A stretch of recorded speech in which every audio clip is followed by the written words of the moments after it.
नमस्कार।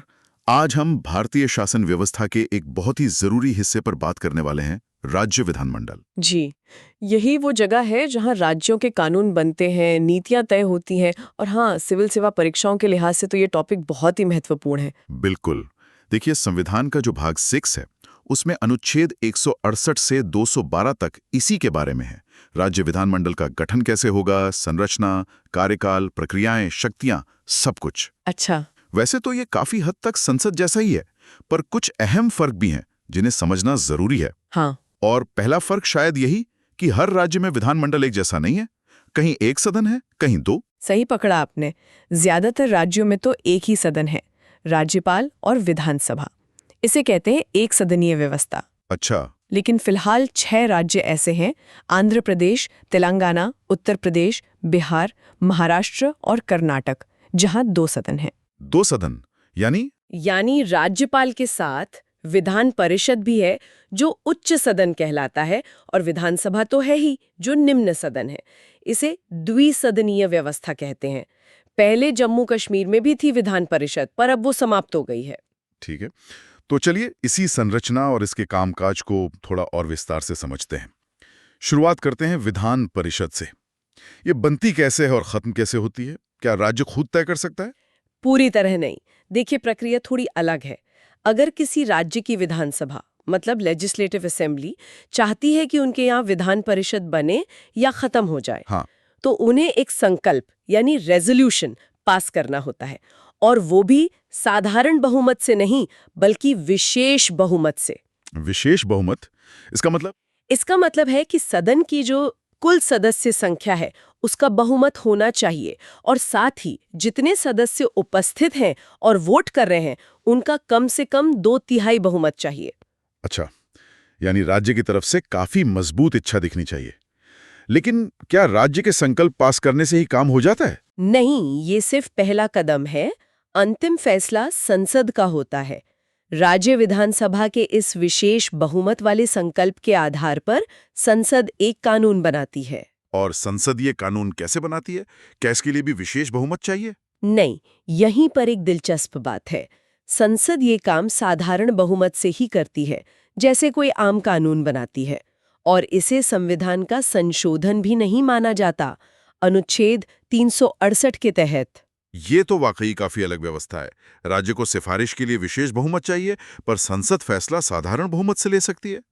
तो क्या ये दिखाता है कि विधान परिषद एक तरह से वैकल्पिक है? हाँ, बिल्कुल। ये इसकी वैकल्पिक प्रकृति को ही दर्शाता है। देखिए, आंध्र प्रदेश का उदाहरण है ना। 1957 में वहां परिषद बनी, फिर 1985 में खत्म कर दी गई, और 2007 में फिर से बना दी गई। अरे हाँ। तमिलनाडु, पंजाब, पश्चिम बंगाल में भी पहले परिषदें थीं, जो बाद में समाप्त कर दी गई। संविधान सभा में भी इस पर बहस हुई थी। कुछ सदस्यों का मानना था कि ये खर्चीला है, जरूरी नहीं है, और कानून बनाने में देरी करता है। शायद इसीलिए इसे राज्यों की इच्छा और संसद के अनुमोदन पर छोड़ा गया। समझ गया। अब आते हैं सदनों की संरचना पर।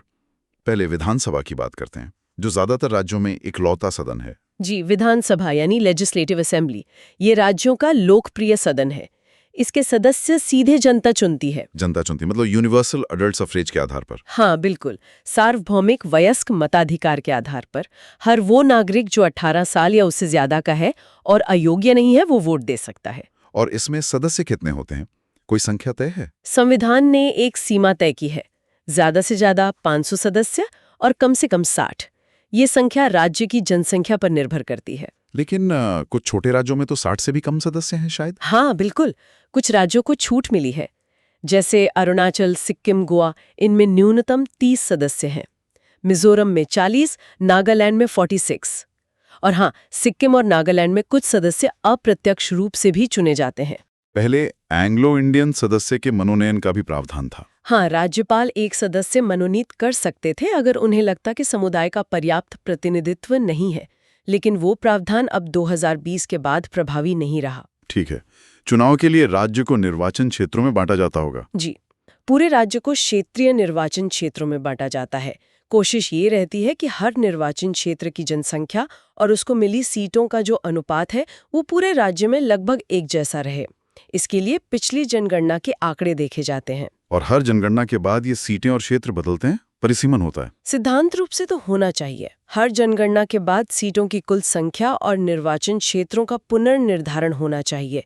इसके लिए संसद कानून बनाकर प्रक्रिया तय करती है, जैसे परिसीमन आयोग अधिनियमों के जरिए। लेकिन मुझे याद आ रहा है कि सीटों की संख्या को कुछ समय के लिए फ्रीज कर दिया गया था। हाँ, आप सही कह रहे हैं। पहले 42वें संशोधन ने 1971 की जनगणना के आधार पर सीटों की संख्या को साल 2000 तक के लिए स्थिर कर दिया था। अच्छा। फिर 84वें संशोधन ने इस रोक को 2026 तक बढ़ा दिया। यानी विधानसभाओं की कुल सीटें अभी भी 1971 की जनगणना के आधार पर ही तय हैं।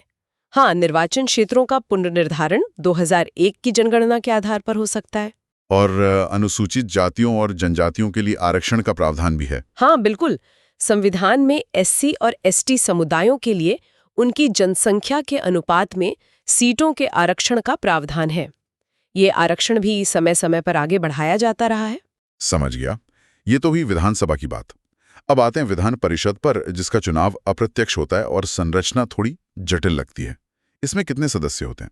विधान परिषद यानी लेजिस्लेटिव काउंसिल, इसके सदस्यों का चुनाव सीधे जनता नहीं करती।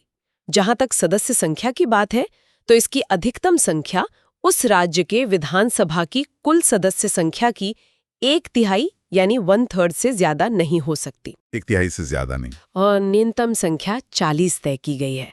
ये सीमा इसलिए है ताकि सीधे चुने हुए सदन यानी विधानसभा की अहमियत बनी रहे। असल में कितने सदस्य होंगे, ये संसद तय करती है। और इन सदस्यों को चुनता कौन है? ये प्रक्रिया थोड़ी विस्तार से बताइए, क्योंकि ये अक्सर कंफ्यूज करती है। हाँ, ये थोड़ी अलग है। देखिए, इसके सदस्यों का चुनाव कई हिस्सों में बंटा होता है। लगभग 1/3 सदस्य राज्य की जो स्थानीय निकाय हैं, जैसे नगर पालिका, ज़िया बोर्ड, उनके सदस्य चुनते हैं। अच्छा, 1/3 स्थानीय निकायों से। आगे? फिर 1/12 यानी 1/12 सदस्य राज्य के स्नातक चुनते हैं, जिन्हें स्नातक हुए कम से कम 3 साल हो गए हों। 1/12 स्नातक, ठीक है। उतने ही यानी 1/12 सदस्य शिक्षक चुनते हैं। ये वो शिक्षक होते हैं जो राज्य में कम से कम 3 साल से पढ़ा रहे हों और माध्यमिक स्कूल या उससे ऊंचे स्तर पर पढ़ाते हों। 1/12 शिक्षक। फिर 1/3 सदस्य राज्य की विधानसभा के सदस्य चुनते हैं। ये उन लोगों में से चुने जाते हैं जो खुद विधानसभा के सदस्य नहीं हैं। अच्छा, 1/3 विधानसभा सदस्यों द्वारा। अब कितने बचे? अब बचे 16 सदस्य। इन्हें राज्यपाल मनोनीत करते हैं। राज्यपाल मनोनीत करते हैं किस आधार पर? ये वो लोग होते हैं जिन्हें साहित्य, विज्ञान, कला, सहकारिता आंदोलन या समाज सेवा में विशेष ज्ञान या व्यवहारिक अनुभव हो। तो कुल मिलाकर 56 सदस्य अप्रत्यक्ष रूप से चुने गए और 16 मनोनीत हुए। चुनाव कैसे होता है? वही सामान्य वोटिंग? नहीं, चुनाव अनुपातिक प्रतिनिधित्व प्रणाली के अनुसार एकल संक्रमणीय मत सिंगल ट्रांसफरेबल वोट STV के द्वारा होता है। ये वही तरीका है जो राज्यसभा और राष्ट्रपति चुनाव में इस्तेमाल होता है। और हाँ, राज्यपाल जिन्हें मनोनीत करते हैं उससे अदालत में चुनौती नहीं दी जा सकती। काफी मिलीजुली संरचना है। ठीक है, अब इन सदनों के कार्यकाल की बात करते हैं। विधानसभा का कार्यकाल कितना होता है? विधानसभा का सामान्य कार्यकाल जैसे लोकसभा का होता है, उसकी पहली बैठक से 5 साल का होता है। 5 साल पूरे होने पर वो अपने आप भंग हो जाती है। क्या इसे पहले भी भंग किया जा सकता है? हाँ, राज्यपाल चाहें तो मुख्यमंत्री की सलाह पर इसे 5 साल से पहले भी भंग कर सकते हैं। और अगर राष्ट्रीय आपातकाल लगा हो तो संसद कानून बनाकर विधानसभा का कार्यकाल एक बार में 1 साल के लिए बढ़ा सकती है। लेकिन जैसे ही आपातकाल खत्म होगा, ये विस्तार 6 महीने से ज्यादा नहीं चल सकता। और विधान परिषद, उसका कार्यकाल? विधान परिषद राज्यसभा की तरह ही एक स्थायी सदन है। ये कभी भंग नहीं होती। कभी भंग नहीं होती। तो सदस्य कैसे बदलते हैं? इसके 1/3 सदस्य हर 2 साल में रिटायर होते हैं। इस तरह एक सदस्य का कार्यकाल 6 साल का हो जाता है और जो सदस्य रिटायर होते हैं वो दोबारा चुनाव लड़ सकते हैं या मनोनीत हो सकते हैं। ठीक है, अब आते हैं सदस्यता की योग्यताओं और अयोग्यताओं पर। यह परीक्षा के लिए जरूर महत्वपूर्ण होगा।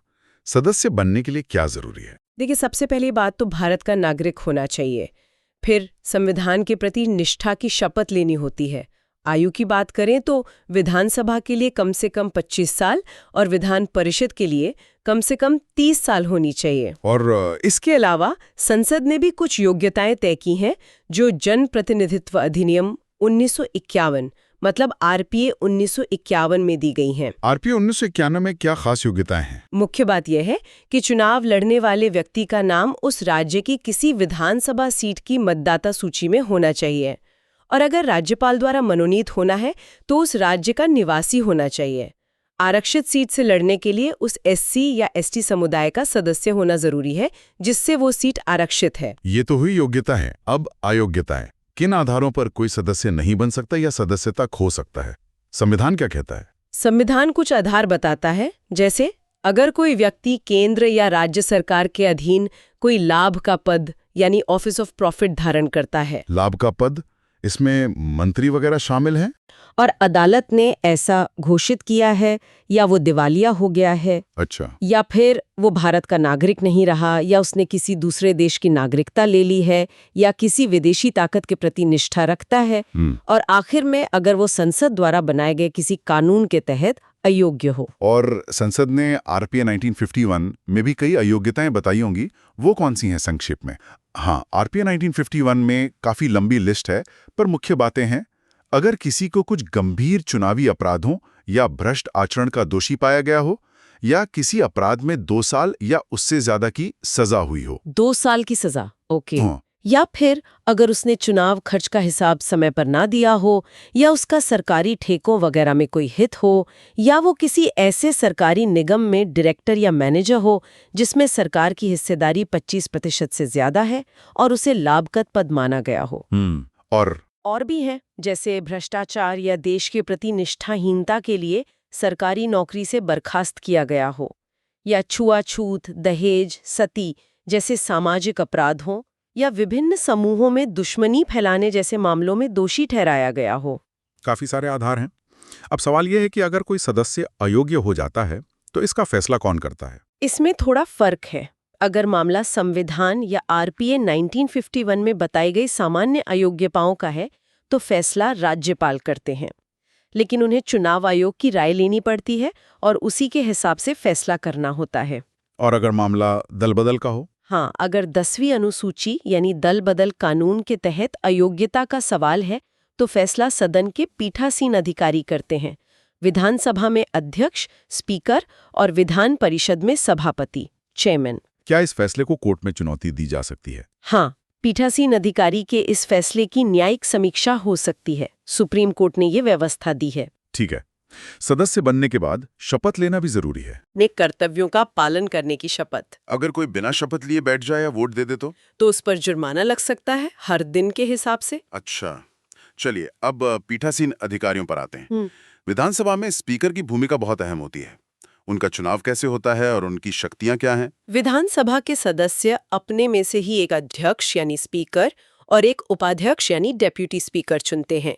स्पीकर का कार्यकाल आमतौर पर विधानसभा के कार्यकाल तक ही रहता है। उन्हें हटाया भी जा सकता है। हाँ, अगर वो सदन के सदस्य न रहें या उपाध्यक्ष को इस्तीफा दे दें या फिर विधानसभा के तत्कालीन सभी सदस्यों के बहुमत से एक संकल्प पारित करके उन्हें हटाया जा सकता है, लेकिन इसके लिए 14 दिन पहले नोटिस देना जरूरी है। और स्पीकर की शक्तियां, वो क्या-क्या करते हैं? उनकी शक्तियां काफी ज्यादा हैं। सदन में व्यवस्था और अनुशासन बनाए रखना, संविधान और नियमों की व्याख्या करना, कोरम पूरा न होने पर सदन की बैठक स्थगित करना। कोरम यानी न्यूनतम सदस्य संख्या। जी, और जब वोटों की गिनती बराबर हो जाए तो स्पीकर अपना निर्णायक मत यानी कास्टिंग वोट देते हैं। वो तय करते हैं कि कोई विधेयक धन विधेयक है या नहीं, और उनका फैसला आखिरी होता है। ये बहुत महत्वपूर्ण है, धन विधेयक का निर्धारण। हाँ, इसके अलावा वो दल बदल के आधार पर सदस्यों की अयोग्यता का फैसला करते हैं और सदन की सभी समितियों के अध्यक्षों की नियुक्ति करते हैं और उनके काम की देखरेख करते हैं। वो खुद भी कुछ महत्वपूर्ण समितियों के अध्यक्ष होते हैं। ठीक है। और विधान परिषद में सभापति यानी चेयरमैन? परिषद के सदस्य भी अपने में से एक सभापति, चेयरमैन और एक उपसभापति, डेप्यूटी चेयरमैन चुनते हैं। सभापति के कार्य और शक्तियां काफी हद तक विधानसभा अध्यक्ष जैसी ही होती हैं। बस एक मुख्य फर्क है, वो धन विधेयक वाला। हाँ, धन विधेयक को प्रमाणित करने की विशेष शक्ति सिर्फ विधानसभा अध्यक्ष के पास होती है, सभापति के पास नहीं। हटाने की प्रक्रिया भी वैसी ही है जैसी अध्यक्ष की। इन अधिकारियों के वेतन भत्ते राज्य की संचित निधि पर भारित होते हैं। इसका क्या मतलब हुआ? इसका मतलब है कि इनके वेतन भत्तों पर विधानमंडल में हर साल वोटिंग नहीं होती। ये इसलिए किया गया है ताकि वे बिना किसी दबाव के निष्पक्ष होकर अपना काम कर सकें। समझ गया। अब आते हैं सदन के सत्र और कामकाज पर। बैठकें कौन बुलाता है? राज्यपाल समय समय पर दोनों सदनों का सत्र बुलाते हैं, जिसे समन करना कहते हैं। बस शर्त ये है कि 2 सत्रों के बीच 6 महीने से ज्यादा का गैप नहीं होना चाहिए, यानी साल में कम से कम 2 बार मिलना जरूरी है। और ये स्थगन, सत्रावसान, विघटन, इनमें क्या अंतर है? ये शब्द अक्सर कंफ्यूज करते हैं। हाँ, ये समझना जरूरी है। देखिए, स्थगन एडजॉर्नमेंट का मतलब है बैठक को कुछ समय के लिए रोकना, कुछ घंटे, दिन या हफ्ते। ये काम पीठासीन अधिकारी करते हैं। अच्छा। फिर है अनिश्चितकालीन स्थगन, एडजॉर्नमेंट साइन डाई। इसमें भी बैठक को पीठासीन अधिकारी ही रोकते हैं, लेकिन बताते नहीं कि अगली बैठक कब होगी। ठीक है। सत्रावसान, प्रोरोगेशन का मतलब है पूरे सत्र यानी सेशन का खत्म होना। ये काम राज्यपाल करते हैं, अक्सर अनिश्चितकालीन स्थगन के बाद। और विघटन? डिसोल्यूशन। विघटन सिर्फ विधानसभा का होता है, क्योंकि विधान परिषद तो स्थायी सदन है। विघटन से विधानसभा का जीवन काल खत्म हो जाता है और नए चुनाव कराने पड़ते हैं। ये काम भी राज्यपाल करते हैं। विघटन का असर विधेयकों पर क्या पड़ता है? कौन से बिल लैप्स हो जाते हैं यानी खत्म हो जाते हैं? ये प्रीलिम्स के लिए जरूरी हो सकता है। हाँ, ये महत्वपूर्ण है। नियम ध्यान से समझिए। हाँ, ये महत्वपूर्ण है। अगर कोई बिल विधानसभा में पेंडिंग है, चाहे वो वहीं शुरू हुआ हो या परिषद से आया हो, तो विघटन पर वो खत्म हो जाता है। ठीक है, विधानसभा में पेंडिंग बिल खत्म। अगर कोई बिल विधानसभा पास कर चुकी है लेकिन विधान परिषद में पेंडिंग है, तो वो भी खत्म हो जाता है। अच्छा, वो भी खत्म। लेकिन अगर कोई बिल विधान परिषद में पेंडिंग है और अभी तक विधानसभा ने उसे पास नहीं किया है, तो वो खत्म नहीं होता। ये ध्यान रखने वाली बात है। हाँ, और अगर कोई बिल दोनों सदनों से पास हो चुका है और राज्यपाल या राष्ट्रपति की मंजूरी का इंतजार कर रहा है, तो वो भी खत्म नहीं होता। इसी तरह अगर राष्ट्रपति ने कोई बिल पुनर्विचार के लिए लौटाया है, तो वो भी खत्म नहीं होता। ठीक है, ये स्पष्ट हो गया। कार्यवाही के लिए कोरम कितना चाहिए होता है? कोरम यानी गणपूर्ति। इसके लिए सदन के कुल सदस्यों का कम से कम 10th हिस्सा या 10 सदस्य, जो भी ज्यादा हो, उनका उपस्थित होना जरूरी है, पीठासीन अधिकारी को मिलाकर। अगर कोरम पूरा नहीं है, तो पीठासीन अधिकारी को बैठक स्थगित करनी पड़ती है। अब आते हैं सबसे अहम हिस्से पर, कानून बनाने की प्रक्रिया। साधारण विधेयक कैसे पास होते हैं, खासकर उन राज्यों में जहां 2 सदन हैं? साधारण विधेयक यानी ऑर्डिनरी बिल किसी भी सदन में पेश किया जा सकता है, विधानसभा या विधान परिषद में। मान लीजिए कोई बिल विधानसभा में पेश हुआ और पास हो गया। हाँ। तो वो विधान परिषद में जाएगा। हाँ। अब परिषद के पास 4 विकल्प हैं।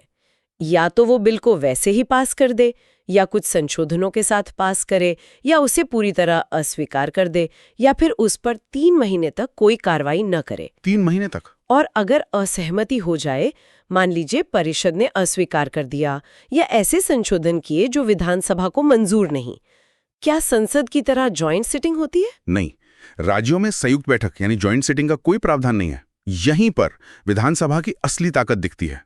अगर परिषद बिल को अस्वीकार करती है या उसमें ऐसे संशोधन करती है जो विधानसभा को मंजूर नहीं, या 3 महीने तक उसे रोके रखती है, तो विधानसभा उस बिल को दोबारा पास करके फिर से परिषद को भेज सकती है। अच्छा, दोबारा? और अगर दूसरी बार भी परिषद सहमत न हो, अगर परिषद दूसरी बार भी बिल को अस्वीकार कर दे या अस्वीकार्य संशोधन करे, या फिर 1 महीने के अंदर उसे पास न करे, तो बिल उसी रूप में दोनों सदनों द्वारा पारित मान लिया जाता है जिस रूप में विधानसभा ने उसे दूसरी बार पास किया था।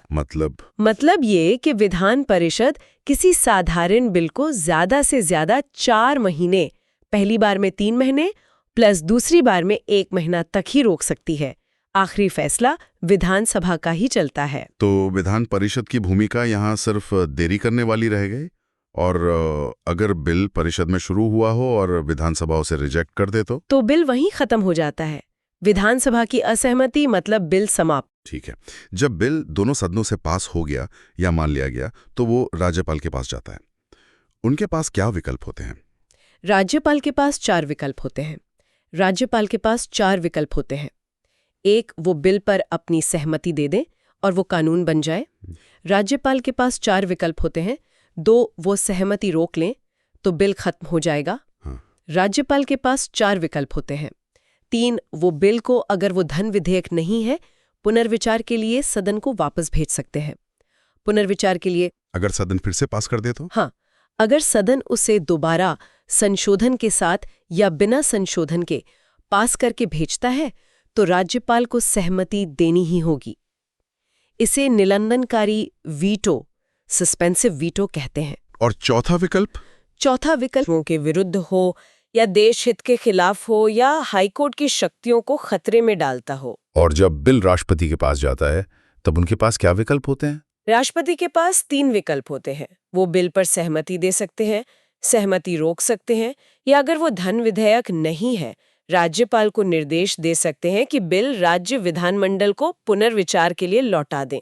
अगर राज्य विधानमंडल दोबारा बिल पास करके भेजता है तो क्या राष्ट्रपति सहमति देने के लिए बाध्य हैं, जैसे राज्यपाल होते हैं? इस बारे में संविधान में स्पष्ट रूप से कुछ नहीं कहा गया है। मतलब ये जरूरी नहीं है कि राष्ट्रपति पुनर्विचार के बाद आए बिल पर सहमति दें ही। ये तो साधारण विधेयकों की बात हुई। अब आते हैं धन विधेयकों यानी मनी बिल्स पर। इनकी प्रक्रिया कैसे अलग है? धन विधेयक के मामले में नियम काफी सख्त हैं और सारी शक्ति विधानसभा के पास है। पहली बात, धन विधेयक सिर्फ विधानसभा में ही पेश हो सकता है, परिषद में नहीं। सिर्फ विधानसभा में? हाँ, और वो भी राज्यपाल की पूर्व सिफारिश पर ही पेश हो सकता है। और इसे सिर्फ कोई मंत्री ही पेश कर सकता है, कोई प्राइवेट मेंबर नहीं। ठीक है। विधानसभा से पास होने के बाद जब ये विधान परिषद में जाता है तो परिषद क्या कर सकती है? परिषद की शक्तियां यहाँ बहुत सीमित हैं। वो धन विधेयक को न तो अस्वीकार कर सकती है, न ही उसमें कोई संशोधन कर सकती है। वो सिर्फ सिफारिशें दे सकती है। सिर्फ सिफारिशें? और उसे लौटाना कब तक होता है? उसे 14 दिनों के अंदर बिल को विधानसभा को लौटाना होता है, अपनी सिफारिशों के साथ या बिना सिफारिशों के। और अगर विधानसभा उन सिफारिशों को ना माने तो? विधानसभा की मर्जी है, वो चाहे तो परिषद की सिफारिशों को मान ले या पूरी तरह खारिज कर दे। अगर मान लेती है तो बिल संशोधित रूप में पास माना जाता है। अगर खारिज कर देती है तो बिल उसी मूल रूप में पास माना जाता है जिसमें विधानसभा ने उसे पहले पास किया था। और अगर परिषद 14 दिन में बिल लौटा ही नहीं तो भी बिल उसी रूप में दोनों सदनों से पास मान लिया जाता है जिस रूप में विधानसभा ने उसे भेजा था। मतलब परिषद ज्यादा से ज्यादा 14 दिन की देरी कर सकती है, इससे ज्यादा कुछ नहीं। तो धन विधेयक के मामले में परिषद लगभग शक्तिहीन है।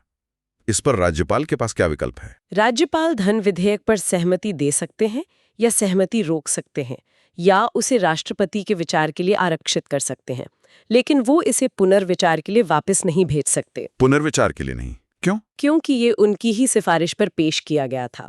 आमतौर पर वो सहमति दे ही देते हैं। और अगर राज्यपाल ने राष्ट्रपति के लिए आरक्षित कर दिया तो राष्ट्रपति क्या कर सकते हैं? राष्ट्रपति या तो सहमति देंगे या सहमति रोक लेंगे। वो भी इसे राज्य विधानमंडल को पुनर्विचार के लिए नहीं लौटा सकते। ठीक है, तो इस पूरी चर्चा से विधान परिषद की स्थिति काफी हद तक साफ हो जाती है। अगर हम विधानसभा से तुलना करें तो ये कहाँ खड़ी है? बिल्कुल, देखिए, कुछ मामलों में तो शक्तियां बराबर हैं, जैसे साधारण विधेयकों को पेश करना, हालांकि अंतिम शक्ति विधानसभा के पास है, राज्यपाल के अध्यादेशों को मंजूरी देना, मुख्यमंत्री समेत मंत्रियों का चयन, हालांकि मंत्री विधानसभा के प्रति उत्तरदायी होते हैं, या संवैधानिक निकायों की रिपोर्ट पर विचार करना। लेकिन ज्यादातर मामलों में तो ये कमजोरी नजर आती है। हाँ, असमानता वाले क्षेत्र ज्यादा हैं और उनमें परिषद की स्थिति कमजोर है। जैसे हमने देखा, धन विधेयक सिर्फ विधानसभा में आ सकता है, परिषद उसे 14 दिन से ज्यादा रोक नहीं सकती। साधारण विधेयक को भी सिर्फ 4 महीने रोक सकती है, बजट पर सिर्फ बहस कर सकती है, अनुदान मांगों पर वोट नहीं दे सकती। सरकार बनाने गिराने में भी कोई भूमिका नहीं? नहीं, वो अविश्वास प्रस्ताव पारित करके सरकार नहीं हटा सकती। ये अधिकार सिर्फ विधानसभा का है। राष्ट्रपति चुनाव या राज्यसभा सदस्यों के चुनाव में भी परिषद के सदस्य वोट नहीं डालते। और सबसे बड़ी बात, जैसा हमने शुरू में देखा, उसका अस्तित्व ही विधानसभा की सिफारिश और संसद की मंजूरी पर टिका है। अगर हम इसकी तुलना संसद के उच्च सदन यानी राज्यसभा से करें तो विधान परिषद राज्यसभा के मुकाबले बहुत ही ज्यादा कमजोर है। राज्यसभा के पास काफी ज्यादा शक्तियां हैं, खासकर राज्यों के हितों की रक्षा के मामले में। राज्यसभा एक संघीय सदन है, राज्यों का प्रतिनिधित्व करता है। विधान परिषद की संरचना भी अलग है, जिसमें मनोनीत सदस्य भी हैं और अलग-अलग वर्गों के प्रतिनिधि, जबकि राज्यसभा में मुख्य रूप से राज्यों के चुने हुए प्रतिनिधि होते हैं। तो फिर विधान परिषद की जरूरत ही क्या है?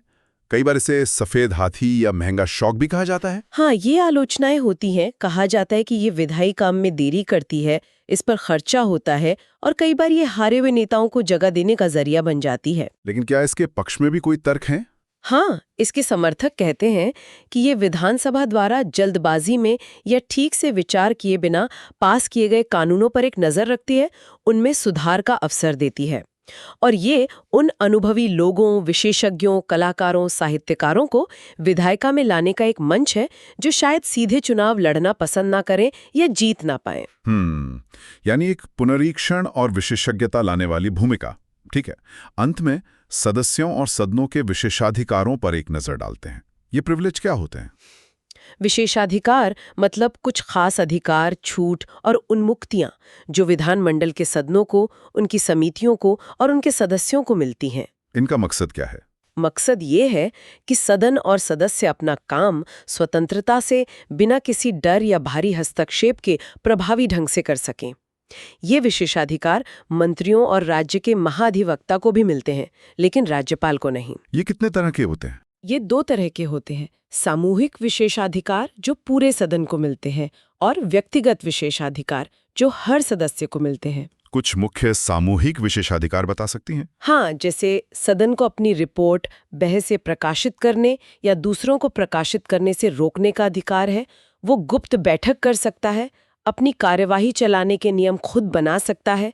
अगर कोई सदन के विशेषाधिकार का हनन करता है या उसकी अवमानना करता है, तो सदन उसे दंड दे सकता है, चाहे वो सदस्य हो या बाहरी व्यक्ति। सदस्यों को गिरफ्तार करने पर सदन को तुरंत सूचना मिलनी चाहिए। सदन जांच कर सकता है और गवाहों को बुला सकता है। और अदालतों का हस्तक्षेप? अदालतें सदन की कार्यवाही की जांच नहीं कर सकती और सदन के परिसर में पीठासीन अधिकारी की इजाजत के बिना किसी को गिरफ्तार नहीं किया जा सकता या कोई कानूनी प्रक्रिया शुरू नहीं की जा सकती। ये तो हुए सामूहिक। व्यक्तिगत विशेषाधिकार क्या है? सबसे महत्वपूर्ण है सदन में बोलने की आज़ादी। सदस्य ने सदन में क्या कहा या क्या वोट दिया, उस पर किसी अदालत में कोई कार्रवाई नहीं हो सकती। ये तो बहुत बड़ा अधिकार है। हाँ, इसके अलावा सदस्यों को सत्र के दौरान और सत्र शुरू होने के 40 दिन पहले और खत्म होने के 40 दिन बाद तक सिविल मामलों में गिरफ्तारी से छूट मिलती है। ध्यान रहे, ये छूट आपराधिक मामलों या निवारक नजरबंदी में नहीं है। अच्छा, सिर्फ सिविल मामलों में? जी, उन्हें जूरी के तौर पर काम करने से छूट है और जब सदन का सत्र चल रहा हो तो उन्हें अदालत में गवाह के रूप में पेश होने से इनकार करने का अधिकार है। तो ये थी राज्य विधानमंडल की संरचना, कामकाज और विशेषाधिकारों की एक विस्तृत चर्चा। ये तो साफ है कि विधायी और खासकर वित्तीय मामलों में विधानसभा ज्यादा ताकतवर है। हाँ, और हमने देखा कि विधान परिषद की भूमिका कुछ मामलों में भले ही विधानसभा के बराबर हो, लेकिन कुल मिलाकर काफी सीमित है। वो मुख्य रूप से एक सलाह देने वाली या कुछ हद तक देरी करने वाली संस्था के तौर पर काम करती है। बिल्कुल। और जैसा आपने कहा, विशेषज्ञों को प्रतिनिधित्व देने और शायद जल्दबाजी में बने कानूनों पर दोबारा सोचने का एक अवसर देने में इसकी कुछ उपयोगिता हो सकती है। बिल्कुल, और सदस्यों की योग्यताएं, अयोग्यताएं, दल बदल कानून, पीठासीन अधिकारियों की भूमिका और विशेषाधिकारियों की भूमिका, ये सब ऐसे पहलू हैं जिन पर सिविल सेवा के अभ्यर्थियों को खास ध्यान देना चाहिए, क्योंकि इनसे जुड़े सवाल बन सकते हैं। निश्चित रूप से। मुझे लगता है आज की बातचीत से राज्य स्तर पर ये जो विधायी प्रक्रियाएं हैं, उनकी जटिलता और संवैधानिक व्यवस्था को समझने में काफी मदद मिली होगी। और अंत में एक सवाल शायद सोचने के लिए छोड़ा जा सकता है, क्या विधान परिषदें जिस तरह की उनकी शक्तियां और संरचना आज है, उसके साथ वो वास्तव में कानून बनाने की प्रक्रिया की गुणवत्ता में कोई सार्थक योगदान दे पा रही हैं, या फिर वे काफी हद तक एक राजनीतिक जरूरत या महज एक औपचारिकता बनकर रह गई हैं? ये वाकई एक विचार करने वाला प्रश्न है।